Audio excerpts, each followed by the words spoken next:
आमदार खासदार आले की जशी गर्दी होती तशीच गर्दी आज आमच्या आई रेणुका देवीच्या मंदिरावरती झाली होती. काय कारण चला तर सांगतो, त्यासाठी व्हिडिओ शेवटपर्यंत पहा. तर जय हरी मंडळी, मी तुमचा सर्वांचा गावाकडचा माणूस म्हणजेच शुभम महाले. आज ड्युटीवर सुट्टी टाकून वावरात जाण्याचा निरोप आला, कारण टायमाच्या आधी डोक्याच्या वर तूर गेली आणि तुरीवर आळी पडली, म्हणून फवारणी करणं बी तेवढंच गरजेचं होतं म्हणा. त्याच्यामुळे आम्ही आज सगळे हातातले कामं सोडून दिले आणि पहिले वावर गाठलं. वावरात यास तुरीतून फिरतय यास अंगाला तुरीचे काठ बी लागते बर का, जरा सांभाळून. तुरीच्या वावरातून चुकून बी नवे कपडे घालून जायचं नाही. नवे कपडे जर घालून गेले ते जुने कसे होतील ते तुम्हाला लगेच दिसून येईल. वावरातून लगेच टाक्यात औषध मिक्स करून घेतलं आणि आपली मशीन बी चालू करून 120च्या स्पीडनं फवारणी करून घेतली. कारण दसरा असल्यामुळं वावरातलं काम लवकर आवरून वावरातलं युनिफॉर्म काढून नवे कपडे घातले. कसं आहे मग जागा मागान मला बघा.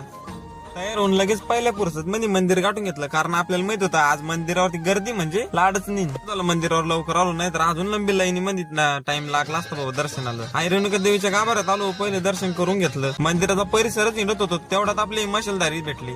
त्याला सगळ्याला बी आपल्या व्हिडिओ मध्ये घेऊन मी या बारकी जिरक्या पोराचा डान्स करून घेतो. तुम्ही घ्या पटकन आपल्या पेजला फॉलो करून.